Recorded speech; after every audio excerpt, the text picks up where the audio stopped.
Welcome to The Real and the Woo. I'm your host, Lauri Stern. Join me as I invite experts and friends to discuss a range of topics from the factual and practical to the mystical and magical. Consider this your virtual happy hour filled with lively, authentic, and meaningful conversations meant to inform, inspire, and ignite your curiosity. Whether you are very real or super woo, this podcast is just for you.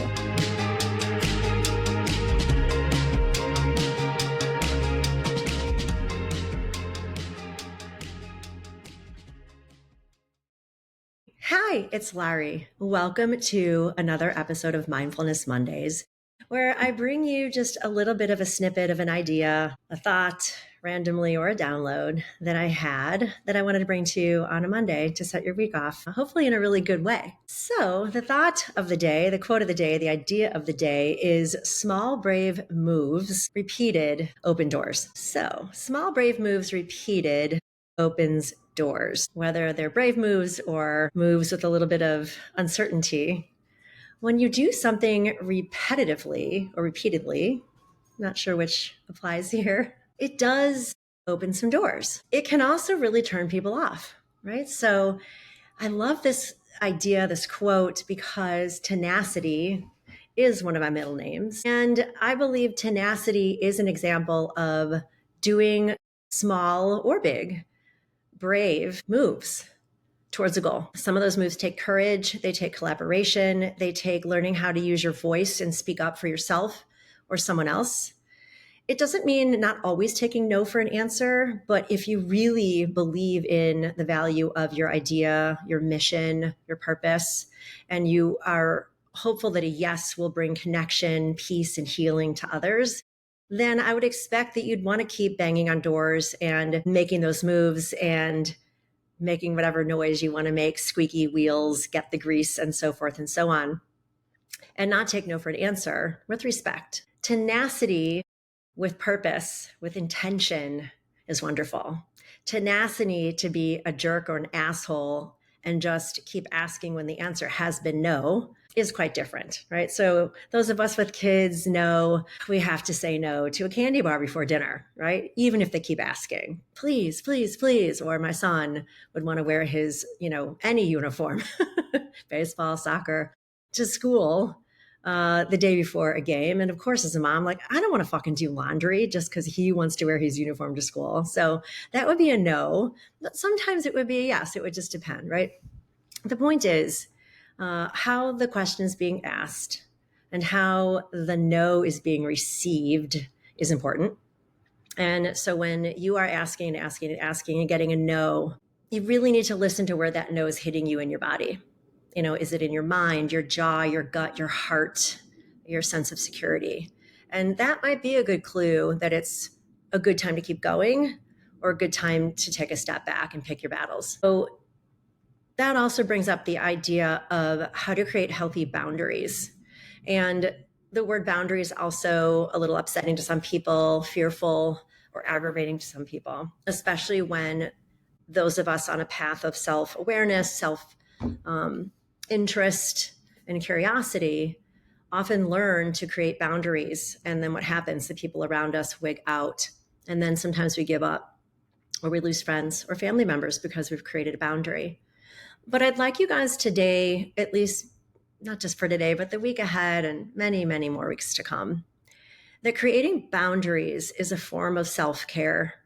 It indicates that you have enough self-worth to create a boundary for your self-care. So whether that means not letting somebody in that's hurt you, if that means turning off your phone at a certain time of night when people are used to texting you all night long, if that means, not playing music at dinner when you usually do and you just want a little quiet. Those are just small examples. But, boundaries in bigger ways can be not sharing everything with someone, whether it's a spouse or a friend or a sister or a brother or your kids, or making sure your kids understand too, speaking of kids, that they're allowed to say no to their friends. They don't have to say yes to every plan, and nor do they hopefully feel they need to be invited, all the time.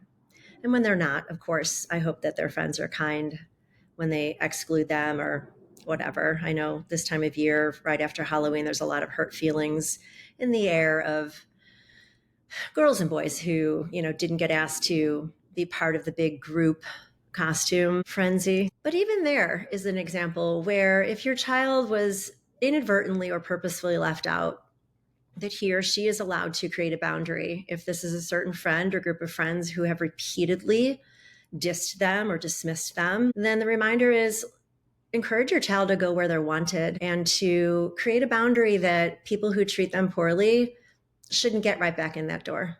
They should earn their trust back. And that's how we as adults also want to be, right? People are going to hurt us.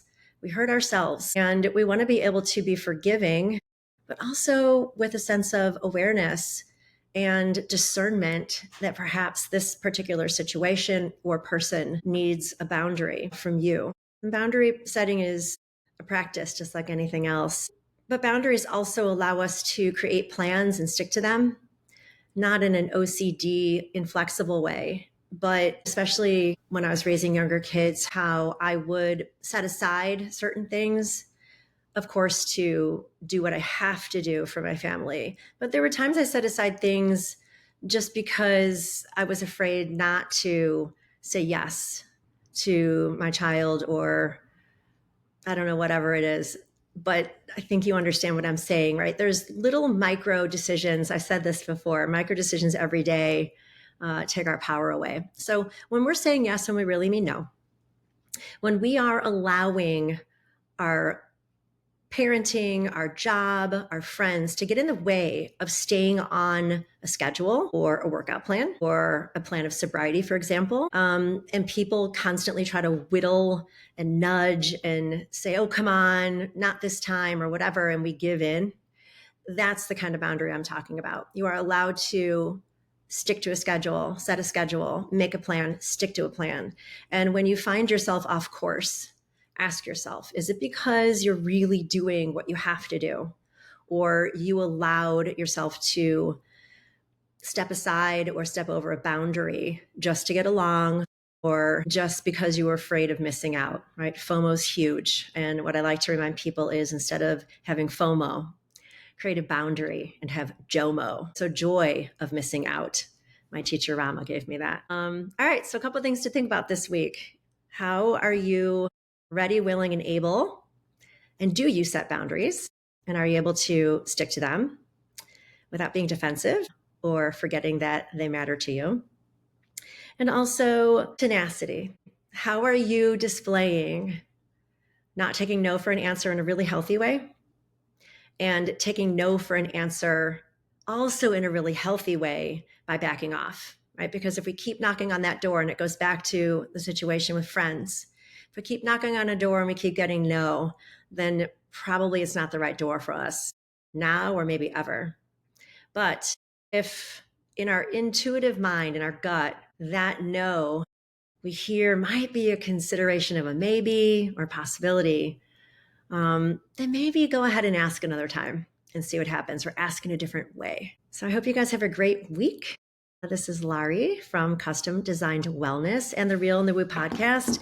I have revamped my website somewhat. I would love for you to go take a look, www.customdesignedwellness.com, and let me know what you think. I have a little video on there. I have made it easier for you to book a free chat with me, much easier to book time for sessions with me, one-on-one or for your group or for your workshop.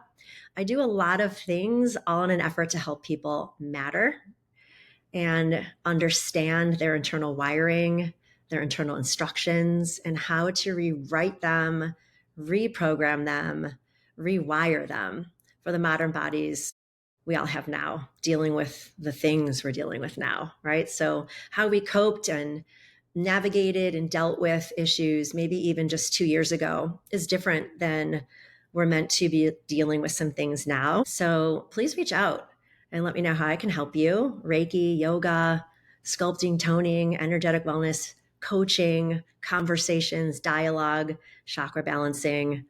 Come find me on YouTube also. I'll put the link in the show notes like I do. I appreciate your support. And if you could please also subscribe, leave a rating here, make a comment on YouTube, Instagram, all about the algorithms. And you guys know I'm a unicorn and I really dislike having to play those games.